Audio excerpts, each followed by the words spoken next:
Sisa Israel. Karena itu aku bertanya, mungkinkah Allah telah membuang umatnya? Sekali-kali tidak, sebab aku sendiri pun orang Israel, dari keturunan Abraham, dari suku Benyamin. Allah tidak membuang umat yang telah Ia pilih sejak dahulu.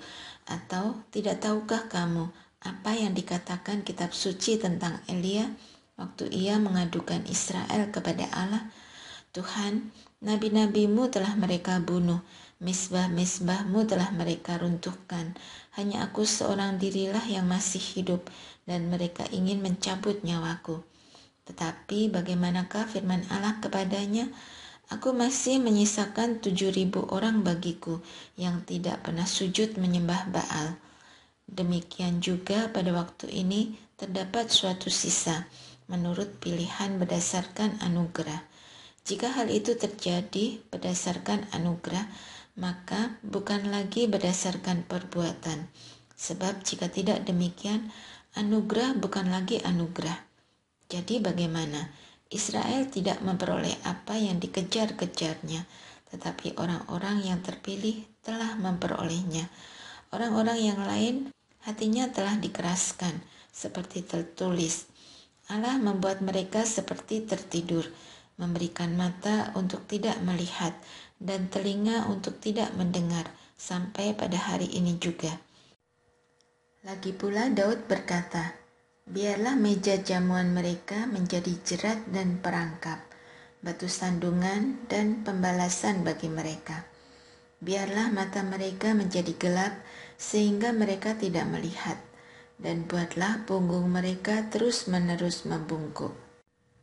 Israel tersandung, bangsa-bangsa lain selamat. Karena itu aku bertanya, apakah mereka tersandung dan harus jatuh? Sekali-kali tidak.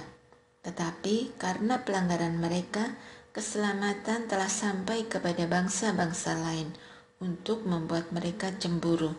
Sebab jika pelanggaran mereka berarti kekayaan bagi dunia, dan kegagalan mereka berarti kekayaan bagi bangsa-bangsa lain, terlebih-lebih lagi kesempurnaan mereka.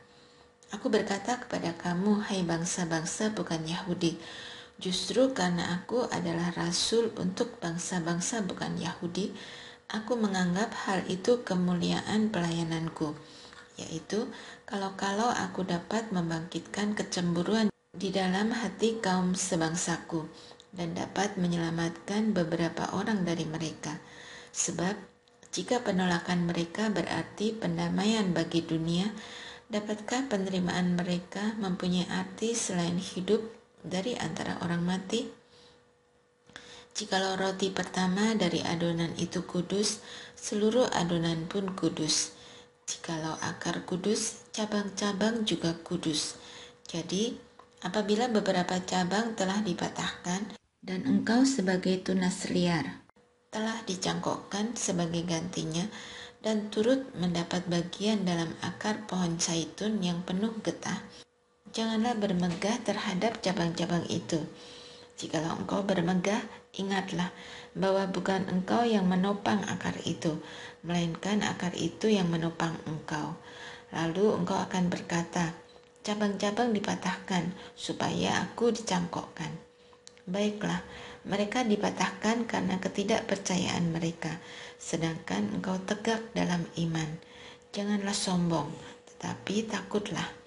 Sebab kalau Allah tidak menyayangkan cabang-cabang yang asli, Ia juga tidak akan menyayangkan engkau.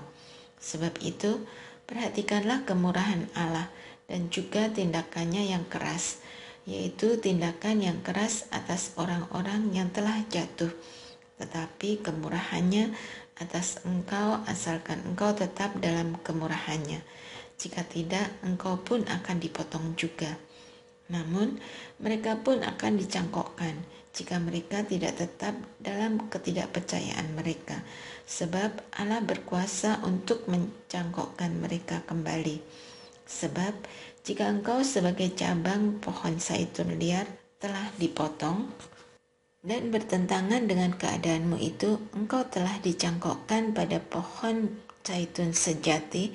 Terlebih lagi mereka ini, sebagai cabang-cabang yang asli, mereka akan dicangkokkan pada pohon zaitun mereka sendiri. Penyelamatan Israel.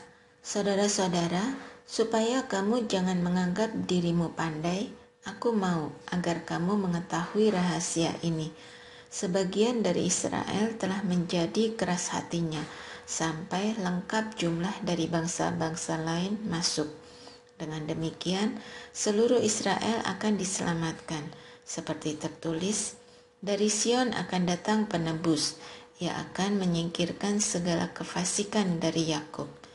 Inilah perjanjianku dengan mereka, apabila aku menghapuskan dosa mereka. Berkaitan dengan Injil, mereka adalah seteru Allah oleh karena kamu. Tetapi berkaitan dengan pilihan, mereka adalah kekasih Allah oleh karena nenek moyang. Sebab Allah tidak menyesali karunia-karunia dan panggilannya, sama seperti kamu dahulu tidak taat kepada Allah, tetapi sekarang beroleh belas kasihan oleh karena ketidaktaatan mereka. Demikian juga mereka sekarang tidak taat, supaya oleh belas kasihan yang telah kamu peroleh, mereka juga akan beroleh belas kasihan.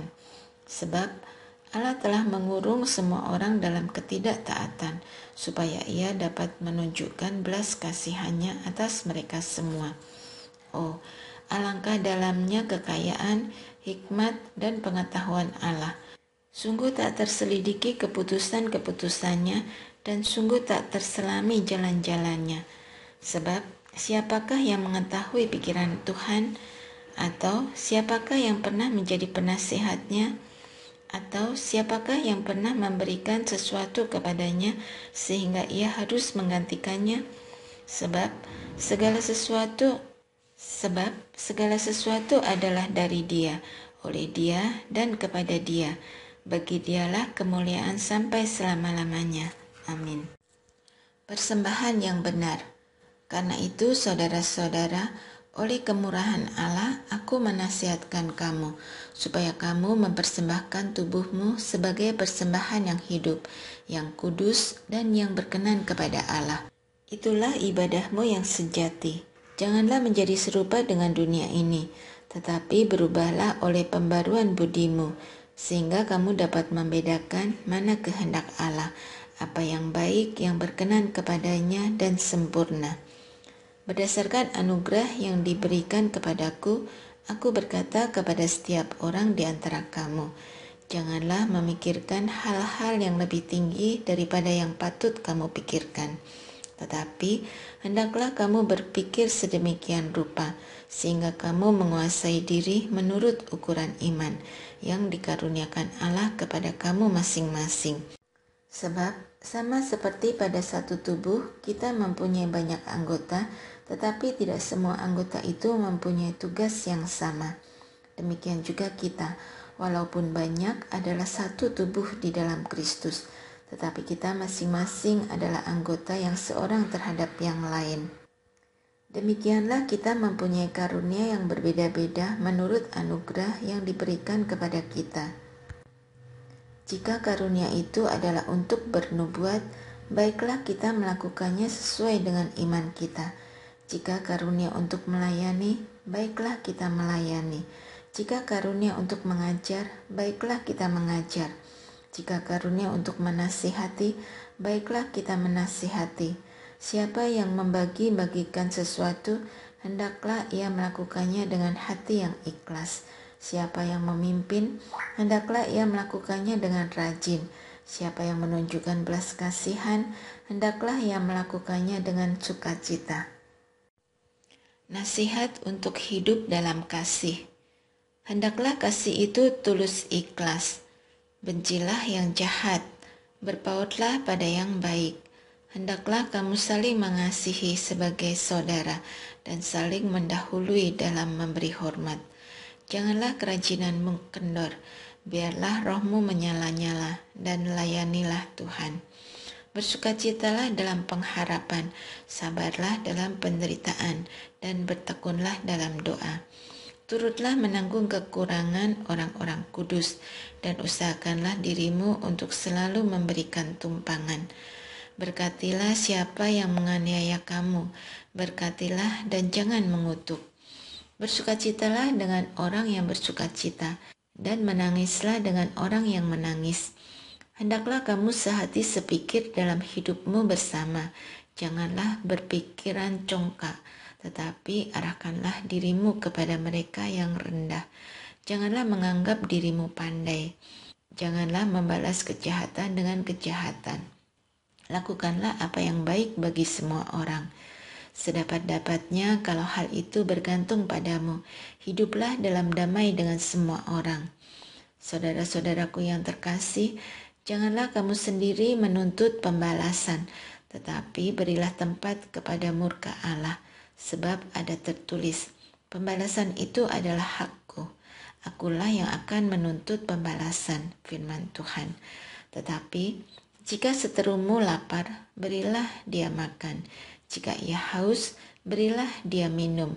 Dengan berbuat demikian, kamu membuat dia malu seperti menumpukan bara api di atas kepalanya. Janganlah dikalahkan oleh kejahatan, tetapi kalahkanlah kejahatan dengan kebaikan. Kepatuhan kepada pemerintah. Tiap-tiap orang harus tunduk kepada para penguasa yang di atasnya, sebab tidak ada penguasa yang tidak berasal dari Allah. Para penguasa yang ada ditetapkan oleh Allah. Sebab itu, siapa yang melawan penguasa, ia melawan ketetapan Allah. Dan siapa yang melawan akan mendatangkan hukuman atas dirinya. Sebab orang yang berbuat baik tidak usah takut kepada pemimpin, kecuali orang yang berbuat jahat. Maukah engkau hidup tanpa takut terhadap para pemimpin? Berbuatlah apa yang baik dan engkau akan beroleh pujian darinya, karena ia adalah hamba Allah untuk kebaikanmu.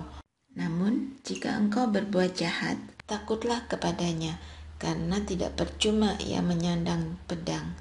Ia adalah hamba Allah untuk membalaskan murka Allah atas mereka yang berbuat jahat.